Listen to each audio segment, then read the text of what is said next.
Today is the 16th of September 2010. Tonight is the 58th time we are speaking on the Majjhima Nikaya.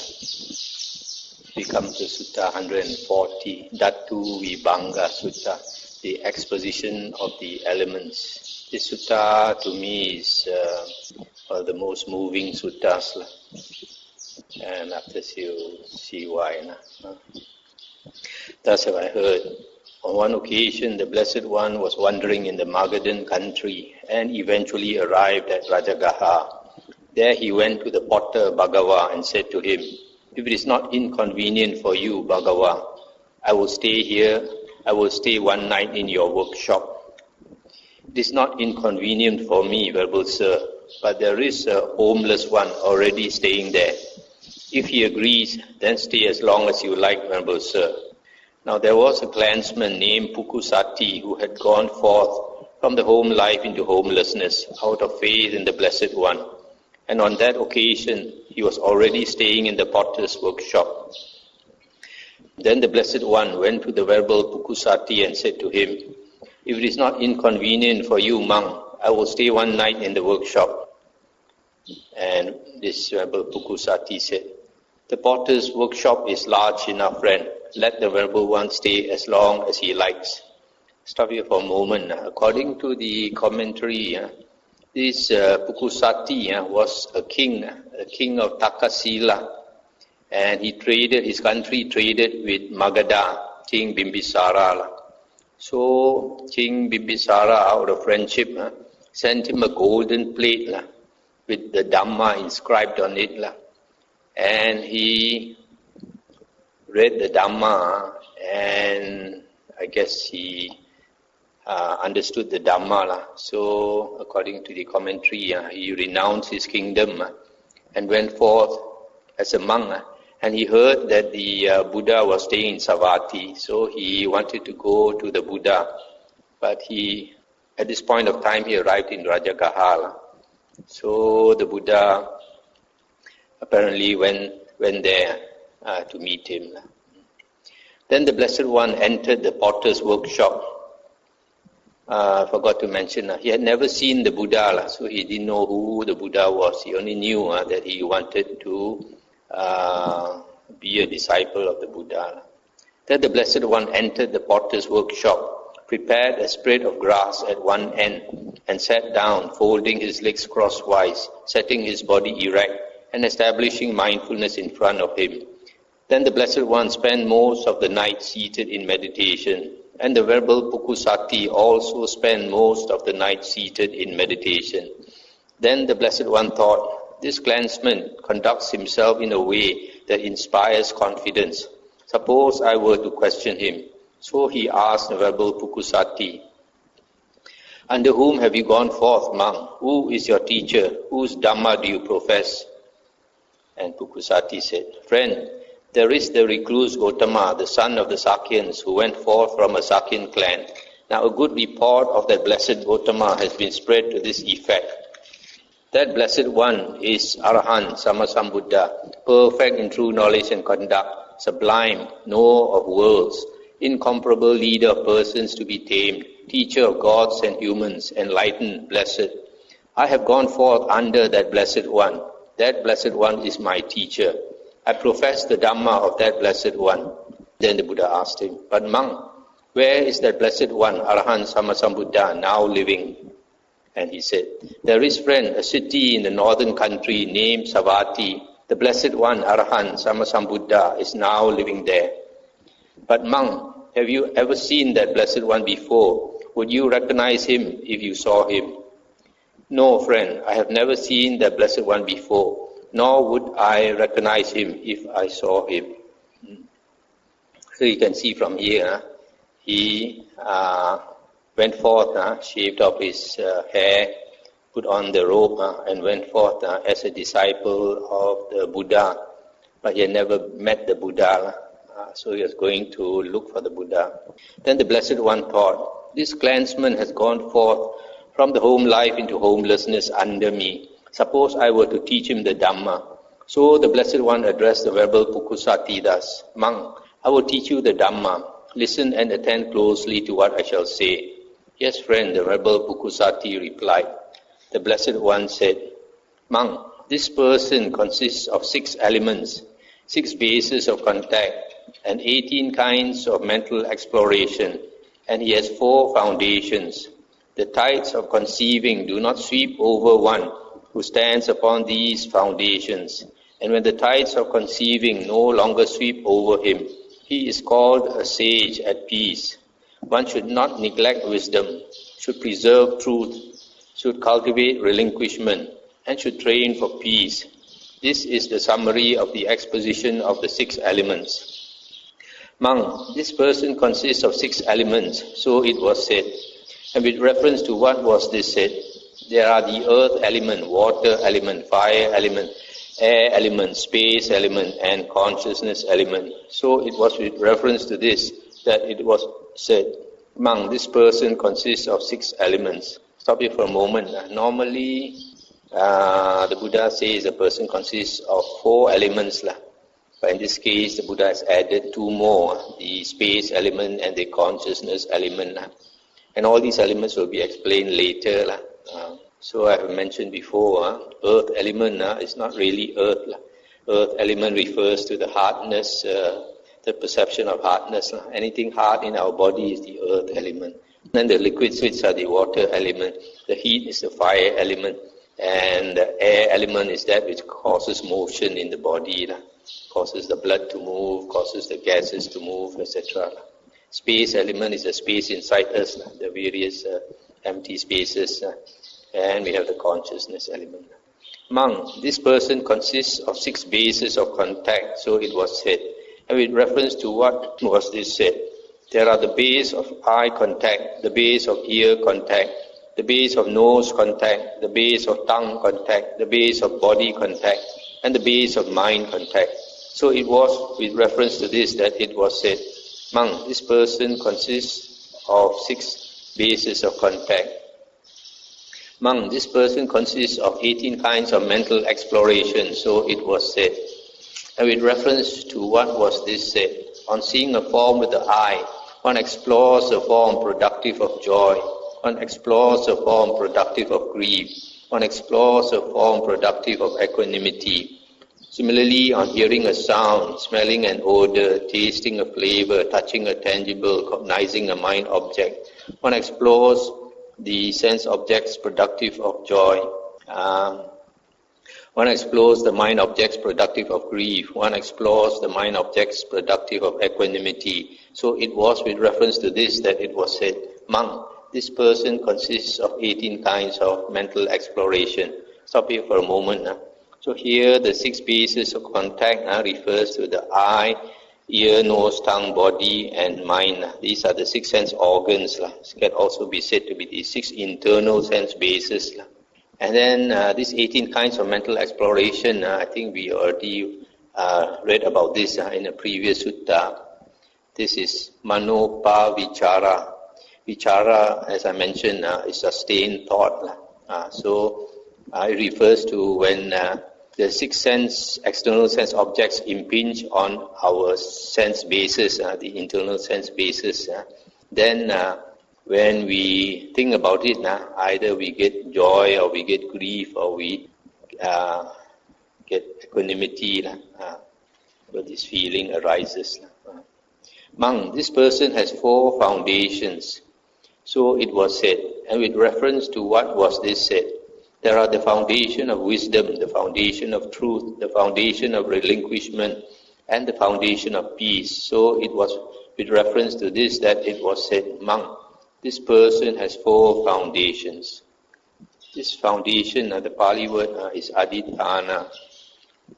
One should not neglect wisdom, should preserve truth, should cultivate relinquishment, and should train for peace. So it was said. And with reference to what was this said, how, Monk, does one not neglect wisdom? There are these 6 elements, the earth element, water element, fire element, air element, space element, and consciousness element. What, Monk, is the earth element? The earth element may be either internal or external. What is the internal earth element? Whatever internally belonging to oneself is solid, solidified, and clung to, that is, head hair, body hair, nails, teeth, skin, flesh, sinew, bone, marrow, kidney, heart, liver, diaphragm, spleen, lung, large intestine, small intestine, contents of the stomach, feces, or whatever else internally belonging to oneself is solid, solidified, and clung to. This is called the internal earth element. Now both the internal earth element and the external earth element are simply earth element, and that should be seen as it actually is with proper wisdom thus. This is not mine, this I am not, this is not myself. When one sees it thus as it actually is with proper wisdom, one becomes disenchanted with the earth element and makes the mind dispassionate towards the earth element. What among is the water element? The water element may be either internal or external. What is the internal water element?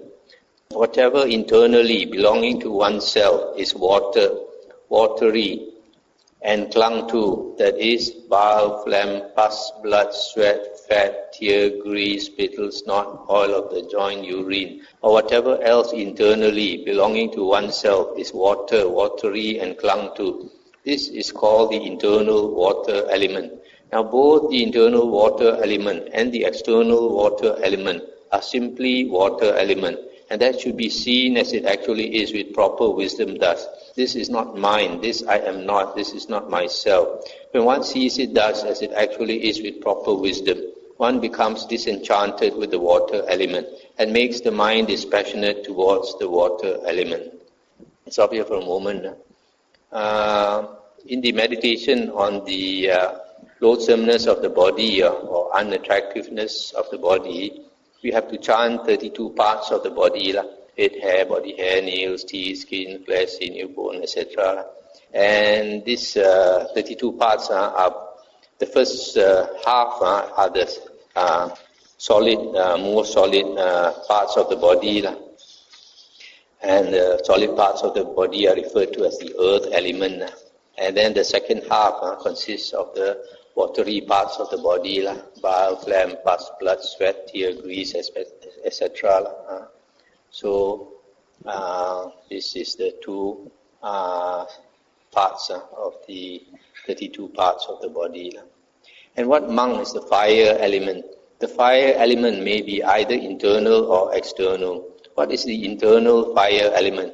Whatever internally belonging to oneself is fire, fiery and clung to. That is, by which one is warmed, ages and is consumed, and that by which what is eaten, drunk, consumed and tasted gets completely digested, or whatever else internally belonging to oneself is fire, fiery and clung to.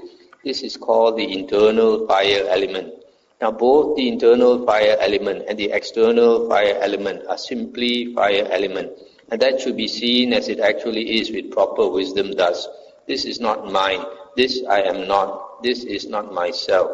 When one sees it thus as it actually is with proper wisdom, one becomes disenchanted with the fire element and makes the mind dispassionate towards the fire element.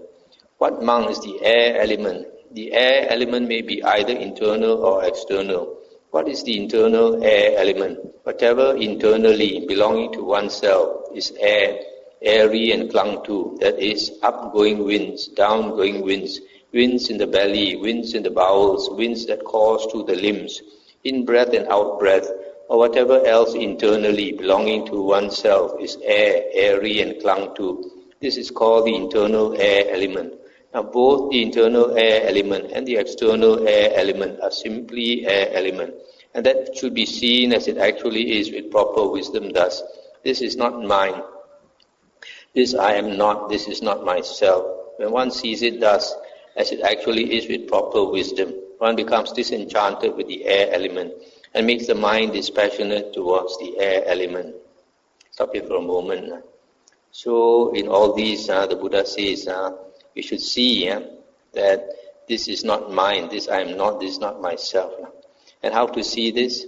We can only see this when we realize that all these elements that our body is made up of is impermanent, subject to change, subject to conditions. and ever changing, always changing. And the Buddha says whatever is changing cannot be I, cannot be mine. So once, if one takes it that I and mine, then one tends to cling to it, cling to the body as I or mine. Then when it changes, the Buddha says all bodies will either grow old or sick or die. So if we cling to it, we will suffer. So if we can see whether it is our body or some other body, always realize this is not mine, this I am not, this is not myself. Then only we can become disenchanted and dispassionate towards these elements. And what Mang is the space element? The space element may be either internal or external. What is the internal space element? Whatever internally belonging to oneself is space, spatial and clung to. That is the holes of the ears, the nostrils, the door of the mouth, and that aperture whereby what is eaten, drunk, consumed and tasted gets swallowed, and where it collects, and whereby it is excreted from below, and whatever else internally belonging to oneself is space, spatial and clung to. This is called the internal space element. Now both the internal space element and the external space element are simply space element, and that should be seen as it actually is with proper wisdom thus. This is not mine, this I am not, this is not myself. When one sees it thus as it actually is with proper wisdom, one becomes disenchanted with the space element and makes the mind dispassionate towards the space element. Then there remains only consciousness, purified and bright. And what does one cognize with that consciousness? One cognizes this is pleasant. One cognizes this is painful. One cognizes this is neither painful nor pleasant. In dependence on a contact to be felt as pleasant, there arises a pleasant feeling. When one feels a pleasant feeling, one understands, I feel a pleasant feeling. One understands, with the cessation of that same contact to be felt as pleasant, its corresponding feeling, the pleasant feeling that arose in dependence on that contact to be felt as pleasant, ceases and subsides. In dependence on the contact to be felt as painful, there arises a painful feeling. When one feels a painful feeling, one understands, I feel a painful feeling. One understands, with the cessation of that same contact to be felt as painful, its corresponding feeling, the painful feeling that arose in dependence on that contact to be felt as painful, ceases and subsides. In dependence on the contact to be felt as neither painful nor pleasant, there arises another painful nor pleasant feeling. When one feels a neither painful nor pleasant feeling, one understands, I feel a neither painful nor pleasant feeling. One understands, with the cessation of that same contact to be felt as neither painful nor pleasant, its corresponding feeling, the neither painful nor pleasant feeling that arose in dependence on that contact to be felt as neither painful nor pleasant, ceases and subsides. Monk, just as from the contact and friction of two fire sticks, heat is generated and fire is produced, and with the separation and disjunction of these two fire sticks, the corresponding heat ceases and subsides. So too, in dependence on the contact to be felt as pleasant, to be felt as painful, to be felt as neither painful nor pleasant, there arises a corresponding feeling. One understands, with the cessation of that same contact, to be felt as pleasant or painful or neither painful nor pleasant, its corresponding feeling ceases and subsides. I'll stop here for a moment. So here this last part now, when the Buddha talks about consciousness, Buddha says one cognizes this is pleasant, one cognizes this is painful, or this is neither painful nor pleasant. So consciousness tells you that you have a pleasant feeling, or a painful feeling, or a neutral feeling. So this feeling, you know, is just a type of consciousness. Sometimes some people get confused. They think feeling, perception, volition, all very distinct from each other, very distinct from consciousness also. But they are all different types of consciousness. Feelings is a type of consciousness, perception is also a type of consciousness, volition also is a type of consciousness, etc. Even these 5 elements, earth, water, fire, wind and space, they are also perceptions. For example, the earth element. The earth element is the hardness, the perception of hardness. This perception of whether it's hard or it's soft, it's just a perception, and perception is a type of consciousness. Similarly, hot or cold is also a perception. So although we think that the physical world consists of this solidity, liquidity, heat and all that, but actually all these are perceptions. So because they are all perceptions, they are all part of consciousness. Part of consciousness. They are just perception in the mind. That means even the physical world is mind-made. It's not so different. The body and the mind. So that's why sometimes I like to give the example. For example, if a person has fallen into hell, and because of his karma, he is burned in hell. He feels the heat, he feels the pain, everything. And then you imagine an arahant goes into hell to see what's happening in hell. This arahant goes into hell. He doesn't feel the heat.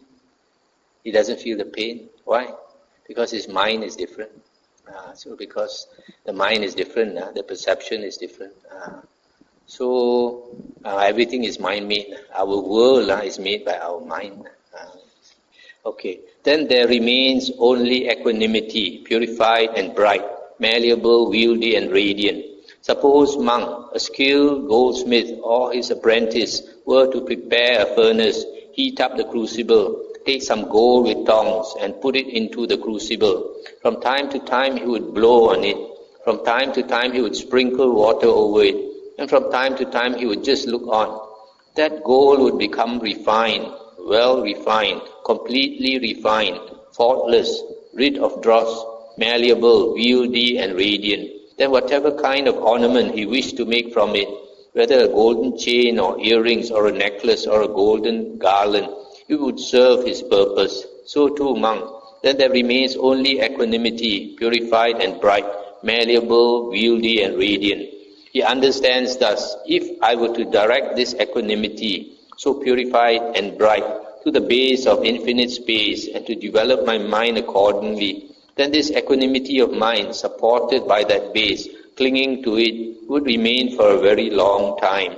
If I were to direct this equanimity, so purified and bright, to the base of infinite consciousness, to the base of nothingness, to the base of neither perception nor non-perception, and to develop my mind accordingly, then this equanimity of mind, supported by that base, clinging to it, would remain for a very long time. He understands thus, if I were to direct this equanimity, so purified and bright, to the base of infinite space and to develop my mind accordingly, this would be conditioned. If I were to direct this equanimity, so purified and bright, to the base of infinite consciousness, or to the base of nothingness, or to the base of neither perception nor non-perception, and to develop my mind accordingly, this would be conditioned. It does not form any condition or generate any volition tending towards either being or non-being. Since he does not form any condition or generate any volition tending towards either being or non-being, he does not cling to anything in this world. When he does not cling, he is not agitated. When he is not agitated, he personally attains Nibbana. He understands thus, birth is destroyed, the holy life has been lived, what had to be done has been done. There's no more coming to any state of being. Stop here for a moment. So this paragraph 20, the Buddha says, there remains only equanimity, purified and bright, malleable, wieldy and radiant. This description refers to the 4th jhana. Normally when we read in the suttas, that after a person has attained the 4th jhana, the Buddha says that state of the 4th jhana is utter, he has attained utter purity of mindfulness and equanimity. And also, the Buddha says, then the mind is purified and bright, malleable, wieldy and radiant. So it becomes malleable, wieldy. You can do what you want with it. You can shape it into anything you want. So just like the goldsmith, he purifies the gold. So the monk, when he attains to the equanimity, he has purified his mind so that it is bright, malleable, wieldy, and radiant. Then with the fourth jhana, he can use that state to attain the arupas. The first is arupas or arupa jhanas. First is the base of infinite space. The second is the base of infinite consciousness. Then the base of nothingness. Then the base of neither perception nor non-perception. These are very high states of meditation where the mind opens up and becomes boundless. And it is said here that if he wants to, he can remain in that state for a very long time. In other words, if a person is reborn in those realms, the base of infinite space or base of infinite consciousness or base of nothingness or the base of neither perception or non-perception, those devas there, their lifespan is very, very long in terms of world cycles. But then this monk, he knows that if he develops his mind to those bases,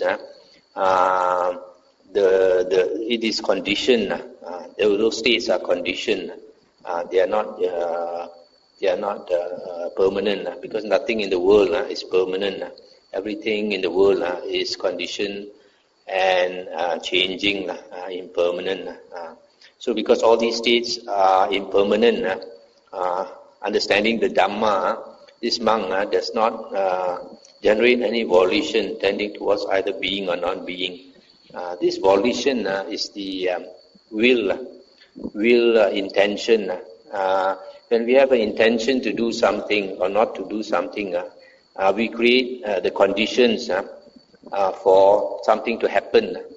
But in this case, this person, he knows everything in the world is conditioned and impermanent. And because everything in the world is impermanent, you can never get everlasting happiness. Even if you are born in those realms, those high heavens, you might be there for a very, very long time, but subsequently you will pass away from there, and then you might get rebirth in lower realms.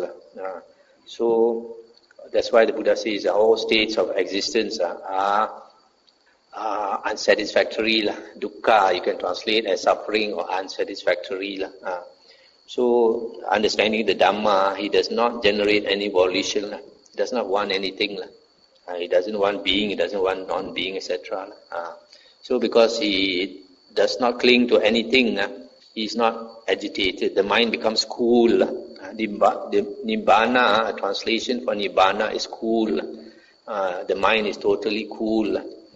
Normally, our minds are all very agitated minds. And this agitated mind brings us on the round of rebirth.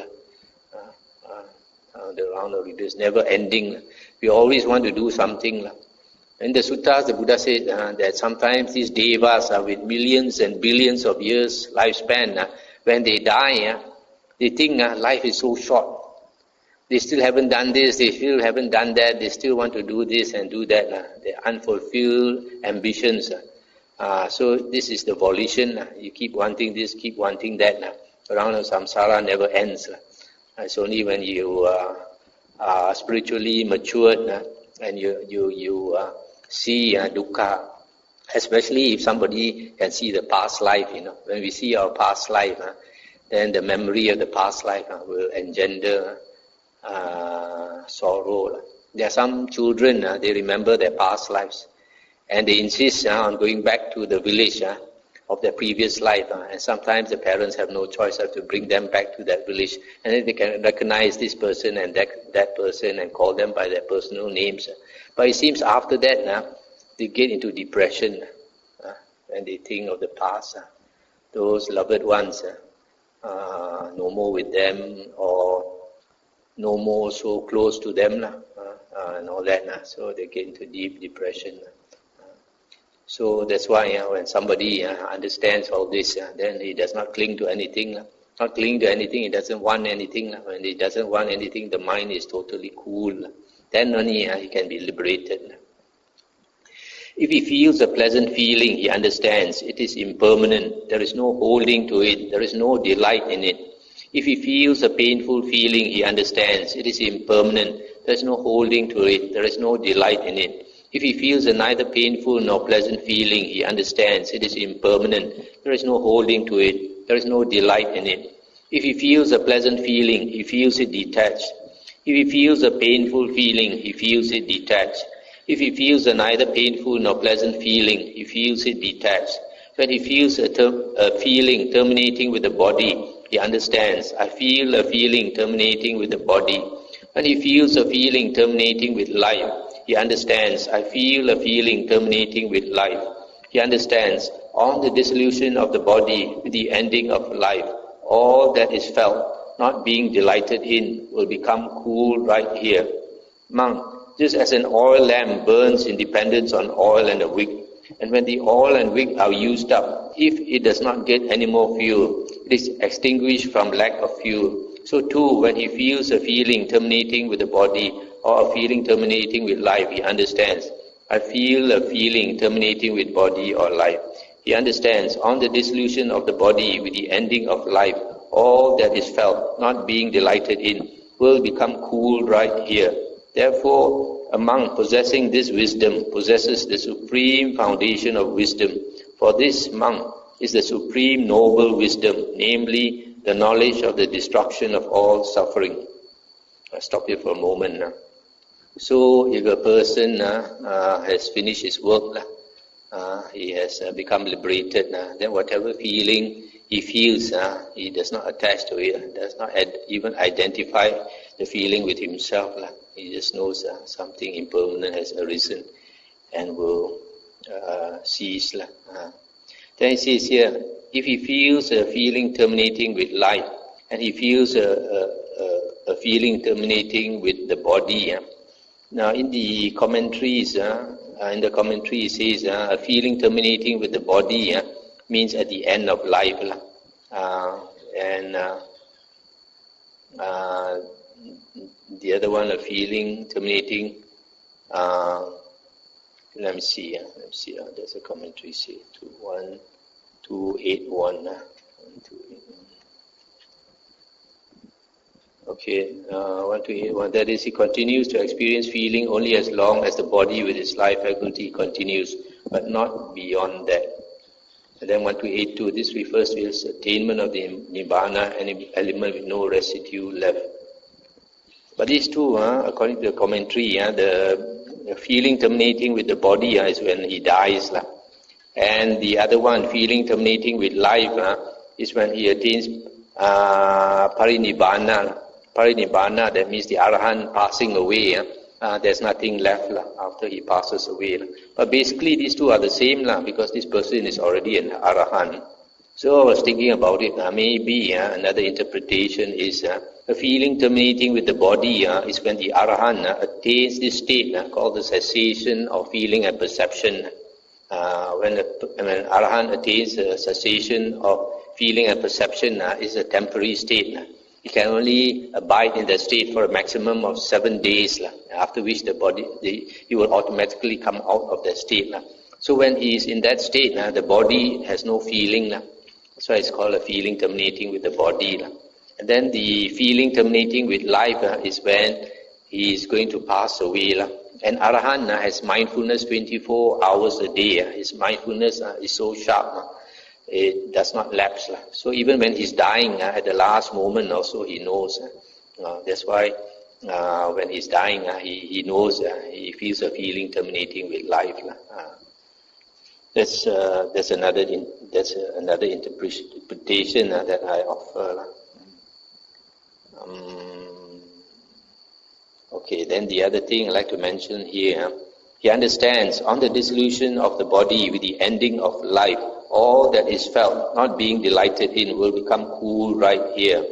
This might be for the Arahant, but even for an ordinary person, you find that before that person dies, he might be very agitated about this, about that, and all that. But actually, when he's really at the last moment, when he's dying, then he sees another world coming up, another plane of existence coming up. Then whatever was important in this lifetime will grow cold. It's no more important. What is important is where he's going for rebirth. A lot of people, problem is a lot of people, we don't prepare for that moment. So we are still attached to everything in this world. You're attached to your state, to your status, to your wealth, to your property, to your relatives and all that. But in the end, there's nothing at all that you can bring over. Not even your own body you can bring over. So all those things are no more important. At the last moment of dying, what is important is where you are going for rebirth. And for a lot of people, they are frightened because they are not going to a happy place of rebirth.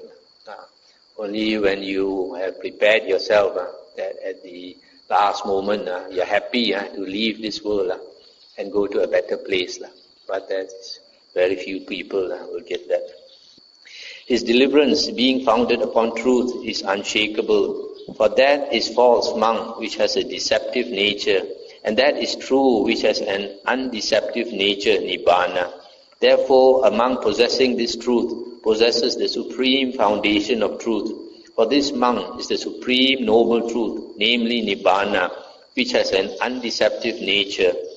Formerly, when he was ignorant, he acquired and developed attachments.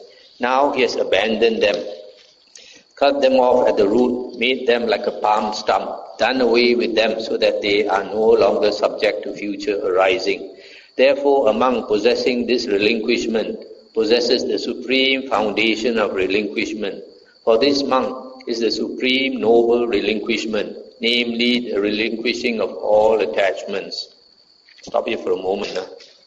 So here the Buddha says that that is false, which has a deceptive nature, and that is true, which has an undeceptive nature, nibbana. So what is meant here, that nibbana is true and undeceptive. The world is of a deceptive nature. And not only the world is of a deceptive nature, the Buddha says in the Magandhya Sutta, for a long time our mind has tricked us. For a long time our mind has tricked us. Our mind has made us believe that we exist, that there's this self, and that this body is mine, this mind is mine, this feeling, perception, volition and consciousness is mine, etc. So the Buddha says that for lifetime after lifetime, we have been deceived by this thinking mind. Only when you cultivate your mind to such a high degree of purity, then only you can see clearly through all this deceptive nature. Then the Buddha says, ordinary person has a lot of attachment, but this Arahant, he has a supreme noble relinquishment. Formerly, when he was ignorant, he experienced covetousness, desire and lust. Now he has abandoned them, cut them off at the root, made them like a palm stump, done away with them so that they are no longer subject to future arising. Formerly, when he was ignorant, he experienced anger, ill will and hate. Now he has abandoned them, cut them off at the root, made them like a palm stump, done away with them so that they are no longer subject to future arising. Formerly, when he was ignorant, he experienced ignorance and delusion. Now he has abandoned them, cut them off at the root, made them like a palm stump, done away with them so that they are no longer subject to future arising. Therefore, a monk possessing this peace possesses the supreme foundation of peace. For this monk is the supreme noble peace, namely the pacification of lust, hate and delusion. So it was with reference to this that it was said, one should not neglect wisdom, one should preserve truth, should cultivate relinquishment, and should train for peace. So this last part, the supreme noble peace is one who has pacified lust, hatred and delusion. There is no more lust, hatred and delusion in him. He's totally at peace. So here the Buddha talked about wisdom. Wisdom is being able to understand the elements and to understand there is no self, and then to become liberated, and that is possessing the supreme wisdom. And once he has attained liberation, then he has the supreme truth and the supreme relinquishment and the supreme noble peace. The tides of conceiving do not sweep over one who stands upon these foundations. And when the tides of conceiving no longer sweep over him, he is called a sage at peace. So it was said. And with reference to what was this said? Monk, I am is a conceiving. I am this is a conceiving. I shall be is a conceiving. I shall not be is a conceiving. I shall be possessed of form is a conceiving. I shall be formless is a conceiving. I shall be percipient is a conceiving. I shall be non-percipient is a conceiving. I shall be neither percipient nor non-percipient is a conceiving. Conceiving is a disease. Conceiving is a tumor. Conceiving is a dart. By overcoming all conceivings, monk, one is called a sage at peace. And the sage at peace is not born, does not age, does not die. He is not shaken and is not agitated, for there is nothing present in him by which he might be born. Not being born, how could he age? Not aging, how could he die? Not dying, how could he be shaken? Not being shaken, why should he be agitated? So it was with reference to this that it was said, tides of conceiving do not sweep over one who stands upon these foundations. And when the tides of conceiving no longer sweep over him, he is called a sage at peace. Monk, bear in mind this brief exposition of the 6 elements. Stop here for a moment. So this conceiving is, you can say, thinking, having ideas. The normal mind, the Buddha says, tends to proliferate, papancha.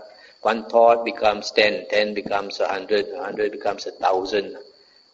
So there are some people, they think too much. At night, they cannot switch off the mind, they cannot fall asleep. So the mind is a source of suffering. The Buddha says we have physical suffering and we have mental suffering. But the Arya, the Aryan, the noble person, he only has physical suffering. He does not have mental suffering. Mental suffering, you can see, is because of not accepting what comes. But an Arya, he knows that everything that happens in the world is due to causes and conditions. So whatever happens, he accepts it. When you accept it, then you don't suffer. Ordinary person will not accept this, will not accept that, and he thinks and he thinks and he thinks, and the mental suffering proliferates. So this Arahant, he is at peace. He does not have any more conceiving. He does not think, I am this, or I shall be this, or I shall not be this, or I shall have a certain form, or I shall have a formless deva's body, or I shall be percipient, non-percipient, etc. So the Buddha says, conceiving is a disease, is a tumor, is a dart. That means it's a source of suffering. So when this person has become liberated, he has overcome all conceivings, and he's at peace, so he's not agitated. Thereupon the Venerable Pukusati thought, indeed the teacher has come to me, the sublime one has come to me, the fully enlightened one has come to me. Then he rose from his seat, arranged his upper robe over one shoulder, and prostrating himself with his head at the Blessed One's feet, he said, Venerable Sir, a transgression overcame me, in that like a fool, confused and blundering, I presumed to address the Blessed One as a friend. Venerable Sir, may the Blessed One forgive my transgression, seen as such, for the sake of restraint in the future. Surely, monk, a transgression overcame you, in that like a fool, confused and blundering, you presume to address me as friend. But since you see your transgression as such, and make amends in accordance with the Dhamma, we forgive you, for it is growth in the Noble One's discipline, when one sees one's transgression as such, makes amends in accordance with the Dhamma, and undertakes restraint in the future. Venerable Sir, I would receive the full ordination under the Blessed One. And the Buddha asked, but are your bowl and robes complete, monk? Venerable Sir, my bowl and robes are not complete. And the Buddha said, monk, Tathagatas do not give the full ordination to anyone whose bowl and robes are not complete. Then the Venerable Pukusati, having delighted and rejoiced in the Blessed One's words, rose from his seat, and after paying homage to the Blessed One, keeping him on his right, he departed in order to search for a bowl and robes. Then while the Venerable Pukusati was searching for a bowl and robes, a stray cow killed him. Then a number of monks went to the Blessed One, and after paying homage to him, they sat down at one side and told him, Venerable Sir, the clansman Pukusati, who was given brief instruction by the Blessed One, has died. What is his destination? What is his future course? And the Buddha said, monks, the clansman Pukusati was wise. He practiced in accordance with the Dhamma and did not trouble me in the interpretation of the Dhamma. With the destruction of the 5 lower fetters, the clansman Pukusati has reappeared spontaneously in the pure abodes and will attain final Nibbana there without ever returning from that world. That is what the Blessed One said. The monks were satisfied and delighted in the Blessed One's words. That's the end of the sutta. So this Venerable Pukusati, he asked for ordination, full ordination. So the Buddha said, you have to have complete robes and bowl before you can be ordained. So he went to look for the, maybe he didn't have a complete set of 3 robes. So he went to look for robes and a cow gored him to death. This happens every now and then with monks. Why? Because a monk wears the robe, which is this saffron colored, and these cows, if they happen to have a young calf by the side, and a monk comes near, they tend to attack the monk because this is like the tiger's color. Tiger's color. I had the experience myself, walking through the paddy field. A row of us monks walking to, he didn't notice the cow was tied there with the calf by the side. So about 5 of us were walking, and then when we came near the cow suddenly got up and so fierce, chased after us. They all bolted in different directions. So luckily I think it was tight, so it didn't keep coming after us. So this happens when monks not experienced. You go near any cow, and after that experience, you know whenever you see any cow, you look whether there's a calf or not. And there's a calf, you don't go near. So this Venerable Pukusati, after he passed away, the Buddha said that he reappeared in the pure abodes. In other words, he had attained Anagamin, third fruition Arya. If that is the case, it means he had already attained the 4 jhanas. So this is a person who had a lot of blessings, is able to attain the 4 jhanas even before meeting the Buddha. Now the thing is, how come the Buddha came to this person, Pukusati? This Pukusati was walking a long way to look for the Buddha. And the Buddha came to him when he was in Rajagaha, before he arrived in Savatthi. If you look in the Vinaya books, we find that the Buddha generally he will look for some person who is ripe for enlightenment. And generally he will look for those people who have attained the 4 jhanas, either in this lifetime or in a previous human lifetime, so that they still have the ability to attain the 4 jhanas. So the Buddha, he surveys the world at night, and when he finds such a person, he will go to that person, teach the Dhamma, and that person can become an Arahant, sometimes just by hearing the Dhamma, either Anagamin or Arahant. So he probably saw that this Pukusati was such a person, and maybe he might have seen that this Pukusati, his life was coming to an end. So he, out of compassion, the Buddha went to him. and help him to become anagamin, so that he went for a good rebirth. He'll never be reborn in the woeful plains. Another person the Buddha went to, if you remember, we read the earlier sutta, was this Angulimala. Angulimala is also a person the Buddha probably saw that he had the ability to become an arahant one day. So, and this Angulimala this bandit had already killed a few hundred people. So the king King Pasenadi was going to catch him, to kill him with his army, you see. So the Buddha went to him before this, the king went to kill him, and then spoke Dhamma to him so that he became a monk. And after he became a monk, he strove very hard and attained arahanthood. So you can see the Buddha will go to those people who have the ability to attain arahanthood. And we know that the condition to become an anagamin or an arahant is 4 jhanas. So generally, the Buddha will look for people with 4 jhanas to help. I think that's enough for tonight. Anything to discuss? This Nibbana, technically a person who has become enlightened is said to have attained Nibbana. And when a person has become liberated, his mind is said to be cool, no more agitated, no more self. When we have a self, then we want to do this, we want to do that. And Arahant has no more self. That's why a lot of Buddhas, they don't teach. 99.99% of Buddhas, they don't teach. They have no more self. They have no inclination to do anything. But like our Buddha, when the Brahma came to plead with him to teach the Dhamma, after pleading with him 3 times, then he saw there are some people can understand.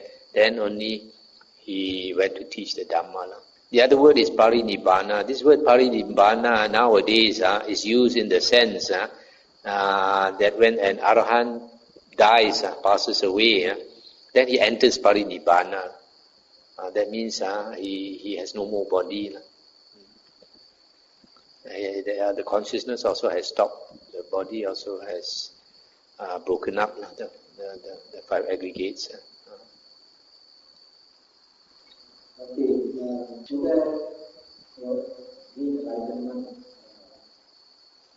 then we practice, we talk for more time, so we say around and then when we pass away, we see that we go to study Dhatuvibhanga. I forgot, I'm not a Pali scholar.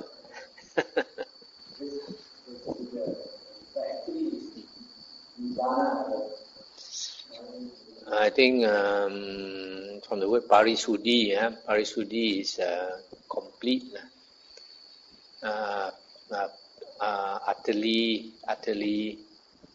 utterly pure, something like that. So Buddha was enlightened at that stage, we cannot talk about Dhamma. That's how I mentioned. Just now I mentioned that technically when a person becomes enlightened, he has attained Nibbana because he has cut off the greed, hatred and delusion. Okay, shall we end now?